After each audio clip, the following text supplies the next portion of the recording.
Hi, I'm Rebecca Bryan. I'm author of Modern Triangle Quilts. My blog is at bryanhousequilts.com, so if you want to check more of my stuff out, go to my website, Bryan House Quilts. What I want to show you today is how I generally sew my triangles together. And you can, in my book I talk about sewing the triangles like this in a triangle in a square block, but today I want to show you how I sew my triangles together in a quilt that's more like this, where the triangles are right abutted next to each other. So the general process is you're going to be sewing the triangles into pairs first, and then you'll press the seams open, and then you'll sew the pairs together into rows, and then you'll sew the rows together. So I just want to point out to you that in general, all the triangle quilts are either pieced together in rows that are on the horizontal, like this, or you can sew the rows together on a diagonal, and it really depends on what kind of design that you're working with. So, to show you a little bit more, so you're going to be sewing the triangles into rows, but first, before you do that, you need to sew the triangles into pairs. So you'll be sewing your triangles into pairs, and you'll be pressing the seams open here. So before we sew the pairs together, let me show you how I sew the triangles together. So I've sewn lots and lots and lots of triangles together, and so my system is pretty straightforward. I'm pretty comfortable sewing triangles together. But if you are brand new to sewing with angles, what you're going to do is get your layout right first, and then you're going to flip them right sides together. And I know it's hard to tell with the solid here, but you're going to do right sides together. And with equilateral triangles, it's really easy. You're just going to match these up, and you can see I've got the blended tip right here, so this just kind of nestles right here, and the little blended tip here, so it's going to go right there. But if your triangles aren't a blended tip, they're just going to match corner to corner. So what I'm looking for here is these to match, and then I don't pin now because I'm really comfortable sewing triangles together and I cannot stand pinning. But if you're brand new to sewing triangles or any angle like a triangle, you might want to add a few pins. And I might be over pinning here. Right.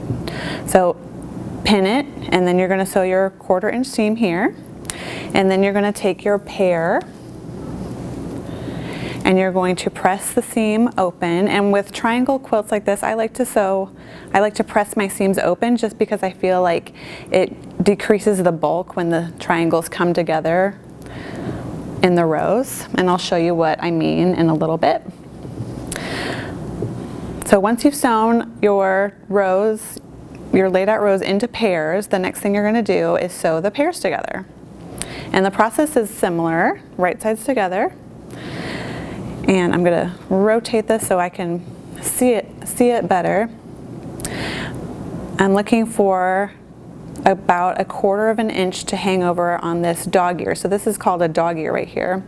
And I'm looking for that to be just about 1/4 inch. And if you've never sewn with triangles before, or if you are a newbie, you could take your ruler, your acrylic ruler, and just locate that 1/4 inch right here. But this is what I'm looking for, that 1/4 inch dog ear right here. And once I'm happy with that, I will pin it. And again, I've done this thousands of times. I don't feel I need to pin. Sometimes I do, especially if like one triangle is a lot bigger than the other one, but usually I don't pin. So over here, I'm looking for just roughly about that 1/4 inch dog ear right here. And that one's a little bit bigger, and that's okay. Sometimes it's tricky because sometimes the dog ears get really small, and that's when you might wind up in trouble a little bit. You definitely want a larger dog ear. It's better to have a larger dog ear than a smaller dog ear. So once you've got that all lined up, you'll pin if you want, and then you will stitch your 1/4 inch seam. And again, you'll press those seams open. And then the final step to put your quilt together is sewing the rows together. And sometimes I cannot stand sewing rows together, but it's so nice because you're almost done. So you've got your rows here. I'm going to give myself a little bit more space. And I'm going to need those pins. I do like to pin when I sew my rows together. So work with your final layout if necessary. This looks good to me. So I'm going to flip these right sides together. And then I'm going to match. And some people like to trim their dog ears before the step, but I like to use my dog ears so I can match exactly where the seam is going to be. So I use the dog ears to kind of adjust my rows so they match. And what I'm doing right now is I'm making sure that the points of these triangles right here are going to match. So I'm watching really, and I'm matching these really slowly, and I'm making sure that those tips of the triangles are matching.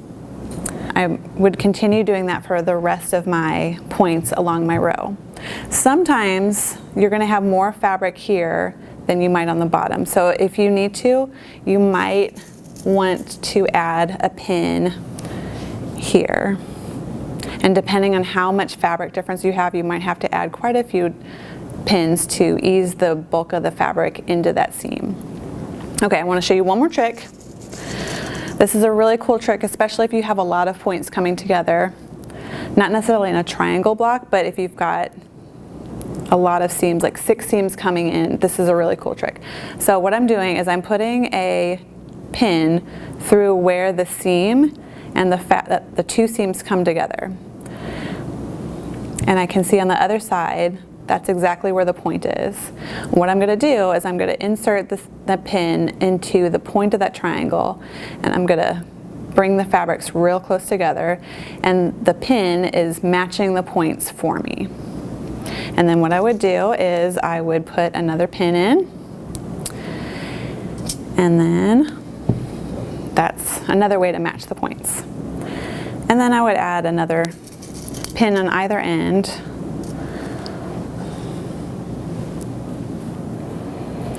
And once you've got your entire row pinned, you'll go ahead and sew the 1/4 inch seam, and then your quilt is pieced. So then you would open up the seam and you would press it either open or to the side. It really just depends on what you like to do.